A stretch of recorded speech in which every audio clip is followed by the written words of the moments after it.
Hello and welcome. Today we will learn about World War II. World War II was a very large war. It started in 1939. It ended in 1945. Many countries joined the war. The war happened in Europe, Asia, Africa, and the Pacific Ocean. Millions of soldiers and civilians died. World War II changed the world. New countries became powerful. Many cities were destroyed. Many people lost their homes. In this lesson, we will learn how the war started. We will also learn about the main countries in the war. Do not worry if you do not understand every word. Listen carefully. Read the subtitles. You can pause the video at any time. You can also repeat the sentences after me. At the end of the lesson, you will answer some simple questions. Are you ready? Let's begin. To understand how World War II began, we must go back to the end of World War I. World War I ended in 1918. Germany and its allies lost the war. The war caused great damage across Europe. Millions of people died. Many cities, towns, and villages were damaged. After the war, the winning countries met in France. They prepared a peace agreement called the Treaty of Versailles. Germany signed this agreement in 1919. The agreement placed many difficult conditions on Germany. Germany lost some of its land. It also lost control of its colonies. The German army became much smaller. Germany also had to pay a large amount of money to the countries damaged by the war. Many German people believed that the agreement was unfair. The German economy became very weak. Money quickly lost its value. Food and other basic products became very expensive. Many people lost their jobs. Families found it difficult to buy the things they needed. The situation became even worse during the worldwide economic crisis that began in 1929. Banks closed. Businesses failed. Millions of people became unemployed. Many Germans were afraid, angry, and unhappy. They no longer trusted their government. They wanted a strong leader who could solve their problems. During this difficult time, a political party called the Nazi Party became more popular. Its leader promised to create jobs, rebuild the army, and make Germany powerful again. His name was Adolf Hitler. Adolf Hitler was born in Austria in 1889. As a young man, he moved to Germany. He fought as a soldier in World War I. Germany's defeat affected him deeply. Like many Germans, Hitler believed that Germany had been treated unfairly after the war. After the war, he joined a small political group. This group later became the Nazi Party. Hitler was a powerful speaker. He spoke with confidence and strong emotion. He told people that Germany could become powerful again. He blamed the government for the country's problems. He also blamed Jewish people, communists, and other groups. His ideas were based on hatred, racism, and extreme nationalism. At first, the Nazi Party was not very large. In 1923, Hitler and his supporters tried to take control of the government by force. The attempt failed, and Hitler was sent to prison. While he was in prison, he wrote a book called Mein Kampf. In this book, he explained many of his political ideas. After leaving prison, Hitler changed his method. He decided to gain power through elections and political pressure. During the economic crisis, more people began to support him. He promised jobs to the unemployed. He promised to rebuild the German economy. He promised to make the army strong again. He also promised to reject the Treaty of Versailles. His speeches gave hope to some people, but they also spread fear and hatred. The Nazi Party became one of the largest political parties in Germany. In January 1933, Hitler became chancellor, the head of the German government. At first, Germany still had a parliament and other political parties, but Hitler quickly began to destroy the democratic system. After a fire damaged the German parliament building, his government used the event to arrest political opponents. New laws gave Hitler more power. Other political parties were banned. Newspapers, radio stations, schools, and public organizations came under Nazi control. People who criticized the government could lose their jobs, go to prison, or disappear. In 1934, after the death of the German president, Hitler combined the most powerful positions in the country. He became the Führer, or absolute leader of Germany. The Nazi government began to control almost every part of daily life. Children joined Nazi youth groups. Workers joined Nazi organizations. Large public meetings and parades showed the power of the government. Hitler also began to rebuild the German military. This was against the Treaty of Versailles. New soldiers were trained. New weapons, tanks, and aircraft were produced. At the same time, the government increased its attacks on Jewish people and other groups. Jewish citizens lost many of their rights. They were removed from some jobs and schools. Their businesses were attacked. Many were arrested or forced to leave the country. Hitler was now in control of Germany. But he did not only want power inside Germany. He also wanted more land in Europe. Hitler was now in control of Germany. But he did not only want power inside Germany, he also wanted more land in Europe. He believed that Germany needed more territory, more resources, and more influence. He also wanted to unite German-speaking people under one government.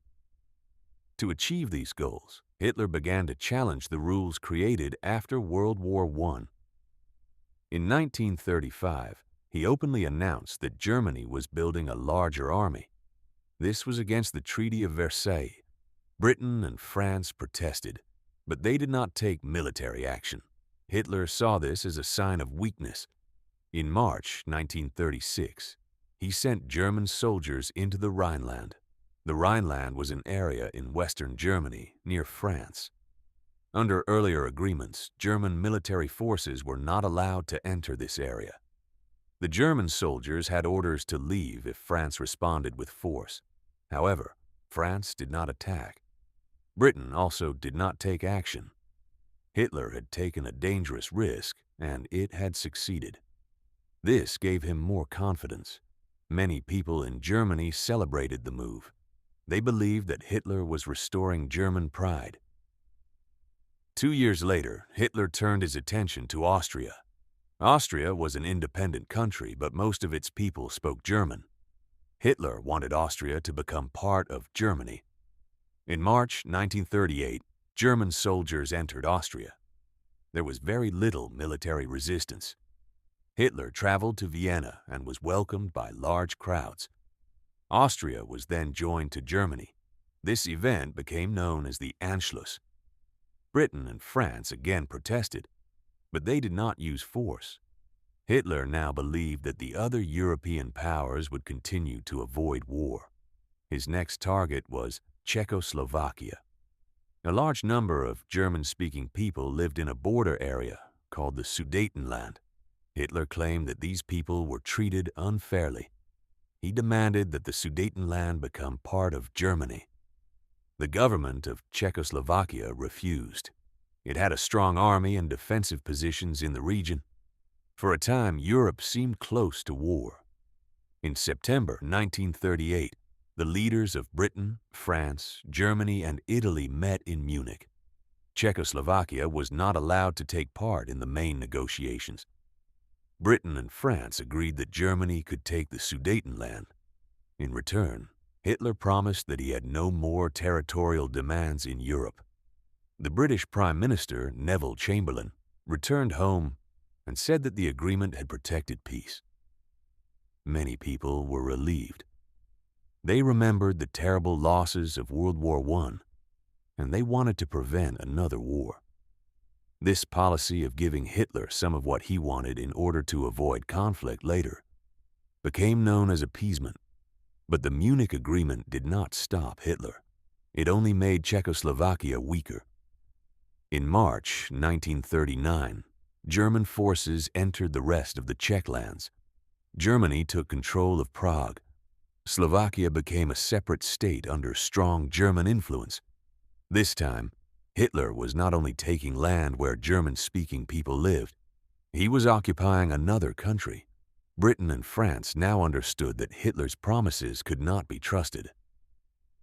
They had hoped he would stop, but Hitler did not stop. His next target was Poland. Germany and Poland shared a border, but the map of the region had changed after World War I. A narrow area of Polish land gave Poland access to the Baltic Sea. This area separated the main part of Germany from East Prussia. It was often called the Polish Corridor. The city of Danzig, now called Gdansk, was also in this region. Most people in Danzig spoke German, but the city was not part of Germany. Hitler demanded that Danzig return to German control. He also wanted Germany to build a road and a railway across Polish territory. The Polish government feared that these demands were only the beginning. Poland had seen what happened to Austria and Czechoslovakia. Its leaders believed that giving Hitler more land would not satisfy him. Poland, therefore, refused his demands. Britain and France were also becoming more worried. They now understood that the policy of appeasement had failed. In March 1939, they promised to support Poland if Germany attacked it. This promise was meant to stop Hitler. However, Hitler did not believe that Britain and France would really go to war. He also faced another problem. The Soviet Union was located to the east of Poland. Hitler did not want Germany to fight Poland and the Soviet Union at the same time. For this reason, Germany began secret talks with the Soviet government. This surprised many people. Hitler strongly opposed communism, and the Soviet leader, Joseph Stalin, did not trust Nazi Germany. However, both governments believed that an agreement could help them for a short time. On August 23, 1939, Germany and the Soviet Union signed a non-aggression agreement. They publicly promised not to attack each other. But the agreement also had a secret part. Germany and the Soviet Union planned to divide parts of Eastern Europe between them. Poland would be divided into German and Soviet areas. The agreement removed one of Hitler's greatest fears. He could now attack Poland without expecting an immediate Soviet attack from the east. In the final days of August 1939, the situation became very dangerous. German soldiers moved closer to the Polish border. European governments tried to find a peaceful solution. Britain and France warned Germany not to attack. Poland prepared its army for war. Across Europe, people listened to the radio and waited for news. Many still hoped that war could be prevented, but Hitler had already made his decision. Before sunrise on September 1, 1939, German forces began their attack on Poland.